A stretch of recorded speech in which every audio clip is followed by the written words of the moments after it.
Généralement, c'est à peu près un transfert qui est supérieur à ce que nous recevons du tourisme, par exemple.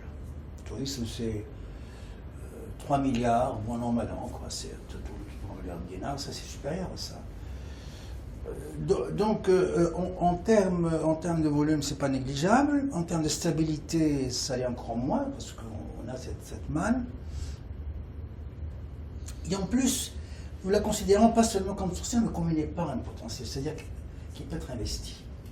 C'est le côté investissement qui serait intéressant pour nous. C'est pas simplement pour être consommé par les familles qui reçoivent ça, bien sûr, c'est important. C'est une aide toujours de l'immigré à sa famille, et ça compte. Mais il y a aujourd'hui un excédent qui pourrait être carrément investi. Nous, d'abord, on facilite les transferts. Ensuite, on essaye de rendre moins coûteux les transferts. Par exemple, aujourd'hui, lorsque les transferts transitent par les banques, on a la décision qu'on a prise il y a quelques mois d'enlever tout contrat d'exclusivité entre les sociétés qui transfèrent et les banques. Parce qu'il y a vraiment une espèce de contrat telle banque ne transfère qu'avec telle ou telle société. Ce monopole, nous l'avons cassé. C'est-à-dire que la banque est obligée de demander à plusieurs institutions des offres pour le transfert, par exemple. La deuxième chose, c'est au lieu de transférer en cash, ils peuvent transférer en produit, un produit d'épargne. Là aussi, le produit d'épargne peut être différent, c'est-à-dire ils peuvent acheter des produits qui sont préparés par les banques, des certificats de dépôt, des produits d'investissement. Le fait que ce ne soit pas uniquement de cash à cash permet de donner encore une valeur d'investissement produit. Donc on a demandé, vous avez également certainement écouté ce matin le président de la bourse proposer des produits boursiers proprement adaptés à cette petite épargne. Donc il y a les véhicules ou les instruments d'épargne et d'investissement qui peuvent être offerts au titulaire du compte d'épargne, donc celui qui a de l'argent à l'extérieur, et qui pourraient être encouragés à valoriser ça, pas simplement à consommer cet argent par un transfert à la famille, ou simplement à faire ce qu'ils font la plupart du temps, c'est construire des maisons, là où la famille se trouve. La maison de la famille, c'est normal, on le fait. Ou alors éviter ce qu'on voit, surtout à l'occasion des déplacements de nos ouvriers pendant l'été, où le bonhomme amène 4 frigidaires. Tout d'un coup, et vous vous demandez, mais à quoi ça sert? Simplement ce qu'il va vendre les 3 autres pour gagner de l'argent. Ou alors maintenant, l'autre trafic, c'est les voitures. Parce que maintenant, la possibilité, quand il fait un retour définitif, de ramener des voitures d'occasion. En plus, donc on leur a donné la possibilité de le faire. Et vous voyez maintenant, il y a un trafic monstre de ce point de vue-là. Parce que ça leur fait la possibilité. Il y a un détournement de l'utilisation de cet argent-là qui n'est pas toujours propice à l'économie du pays. Et dernière chose, et qui n'est pas négligeable, c'est la possibilité d'émettre des obligations qui sont souscrites par des épargnants pour financer le développement tunisien. Comme le font d'autres pays, hein. C'est pas une innovation, d'autres pays le font. Aujourd'hui, ils payaient 13% avant, entre 11 et 13% selon. Je suppose qu'on est au-dessous de 10%, mais il faut que je vérifie, c'est-à-dire, on m'a dit que les résultats sont là.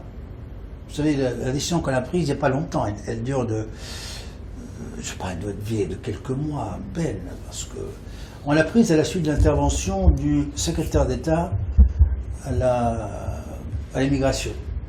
C'est Rossi El Jazil qui est venu me voir, ça parlait de ce problème, on a pris une décision avec lui, on l'a appliquée. Il faudra donner un peu de temps, c'est-à-dire il faut probablement une année pour nous rendre compte. Mais les résultats déjà sont bons et les bons jouent le jeu. La plus importante, c'est celle-là, c'est-à-dire rendre le transfert le moins coûteux possible. La deuxième, c'est offrir des opportunités d'investissement attractives à l'épargne des immigrants. Parce que c'est pas n'importe quoi. Il leur faut des déplacements qui sont sûrs, pas très longs dans le temps, pour ne pas immobiliser l'argent, qui puissent leur rapporter au moins autant qu'une épargne dans une banque, si ce n'est plus. Donc il faut que ce soit concurrentiel. Il ne faut pas leur dire, écoutez, vous commencez à encaisser de vos revenus dans 10 ans, dans 5 ans. Non, il faut que ce soit rentable immédiatement. Il faut que ce soit négociable, c'est-à-dire s'ils veulent se débarrasser d'un produit financier pour le réaliser en termes de liquide, ils trouvent un marché. Voilà, vous savez, ça n'a plus une obligation, il faut attendre 3 ans ou 4 ans pour le réaliser. Et donc cette espèce de négociabilité, donc de liquidité du produit qu'on leur vend en matière d'épargne qui est importante. On est en train d'examiner cela aujourd'hui, quels sont les produits courts qu'on peut leur proposer, des produits qui sont négociables, qui sont liquides sur le marché. Il ne faut pas leur demander d'acheter des bons du trésor. Évidemment, ce qui est le plus liquide dans le pays, c'est les bons du trésor. Les bons du trésor, c'est pas la tasse de thé de l'épargne des immigrants. Vous comprenez ça? D'abord, il faut des sommes importantes. C'est pas le cas. C'est qu'il faut des petites sommes beaucoup plus modestes. On est en train de voir des petits produits qui ne sont pas disponibles pour le moment, mais on est en train de penser comment pouvoir, ça peut être des comptes d'épargne, bien évidemment, des comptes d'épargne dans lesquels l'argent est liquide immédiatement, c'est-à-dire des comptes d'épargne avec également la possibilité pour l'épargnant de tirer de l'argent quand il a besoin. Pas lui dire, écoutez, votre compte d'épargne, c'est bloqué. Il ne faut jamais donner des instruments qui soient bloqués, mais des instruments qui rapportent de l'argent, mais qui sont négociables, c'est-à-dire qui sont vendables là-dessus. Alors, il y a un travail à faire entre la bourse et nous, et je pense que nous allons trouver quelques produits, nous allons essayer de... Et puis, il y a une dernière chose qui est importante, à laquelle je n'ai pas, c'est que tout est lié, c'est-à-dire... je pense que cette année, on va inaugurer ce qu'on appelle le guichet unique pour les migrants. Vous êtes peut-être au courant de ça. Dès qu'ils arrivent à l'aéroport ou au port, ils n'ont pas à aller à 50 000 personnes. Ce qui les décourage pour investir leur argent. On va leur faire, moi je vais aller à l'inauguration avec Ophir Jaziri, c'est un guichet où il peut faire toutes ses affaires là-dessus. S'il peut investir, il investit. S'il épargne, il épargne. S'il veut dépenser, il dépense. Et ça, c'est très important. Alors, le home banking, c'est l'avenir, incontestablement. Quand on voit aujourd'hui les énormes progrès qui ont été faits dans des pays beaucoup plus pauvres que la Tunisie. Regardez le home banking au Bangladesh, par exemple. Je ne parle pas de l'Inde, mais Bangladesh, déjà, c'est devenu un instrument de vie quotidienne. On achète avec, on vend avec, on épargne avec, on paie ses factures avec. Tout. Et ça, ce qu'on appelle l'inclusive banking, c'est l'extension de la banque pour rendre un service inclusif. Et rien ne peut assurer cette inclusivité que le côté électronique, que le portable. Donc donner au portable cette espèce de possibilité pour lui d'être un instrument de transaction. On est en balbutie encore. C'est-à-dire qu'on n'est pas très avancé. Comparativement à d'autres, le Maroc est plus avancé que nous. On a discuté cette question avec les Marocains il n'y a pas longtemps. Nous ne sommes pas très en avance, il faut le dire. C'est un aspect de la monétique qui est encore pas très développé en Tunisie, mais c'est un créneau d'avenir. C'est-à-dire aujourd'hui, utiliser, c'est une fonctionnalité, une application du portable qui jusqu'à maintenant est occultée et qui, Dieu sait, peut éviter une immobilisation des infrastructures. Pas besoin d'aller à une banque, de faire la queue. Donc gagner du temps, gagner en investissement physique, d'avoir un bâtiment qui s'appelle une agence, et de pouvoir avoir la mobilité de la transaction. C'est un domaine fantastique et qui va incontestablement demain aussi rendre les transferts moins coûteux. Il suffit d'un coup de téléphone, transférer à X ou les relations pertantes.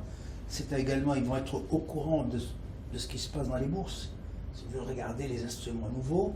Donc ça va être un élément d'information, d'accès à l'information, de mobilité fantastique, important. Nous ne sommes pas encore très avancés, mais Inch'Allah, nous allons rattraper le temps perdu. C'est le rapport, j'allais dire, mental et physique de l'immigrant ou du tutélaire de l'épargne à l'argent. C'est ce rapport physique. C'est-à-dire, l'argent que le migrant met de côté est un argent qui est gagné à la sueur du front. Ce n'est pas un argent de la spéculation, c'est l'argent qu'il a mis de côté en diminuant sa consommation, en vivant juste, en épargnant surtout sur l'essentiel de la vie. Et donc, il a un rapport particulier à cet argent qui est épargné. C'est pas comme si on gagnait l'argent d'une autre manière. Cette espèce de relation quasi passionnelle, physique, avec l'argent fait qu'il ne veut pas s'en départir. Il a du mal. Il a du mal à le voir se transférer en un produit anonyme. Il veut compter les billets, parce que c'est cela, la deuxième chose. Et puis pour lui, c'est l'épargne de la vie, c'est-à-dire c'est la sécurité contre le besoin. On nous a reproché d'ailleurs de dire pourquoi, dans cette optique, vous n'allez pas solliciter la solidarité tunisienne. Et pas seulement à Paris d'ailleurs. Je me souviens à l'occasion d'un voyage à Tokyo l'année dernière où j'ai rencontré la communauté tunisienne au Japon. J'ai rencontré à l'ambassade, ils m'ont fait le même reproche. Mais bon, c'est des gens qui évidemment sont relativement bien mieux nantis parce qu'ils travaillent dans des trucs. Ils m'ont dit, nous voulons participer à aider notre pays. Donc, je crois que là, il y a un manque, un créneau qu'on n'a pas. Et comme tout à l'heure, j'ai annoncé dans mon intervention, nous allons à la Banque centrale le faire, Inch'Allah, l'année prochaine. On va essayer d'avoir un système pour donner la réalité à l'épargnant tunisien, aux migrants, qui fait partie de l'aventure de la Tunisie nouvelle, et qui participe à la création, à la recréation de la richesse dans le pays. On est en train de voir quelle formule pour l'impliquer dans le développement du pays.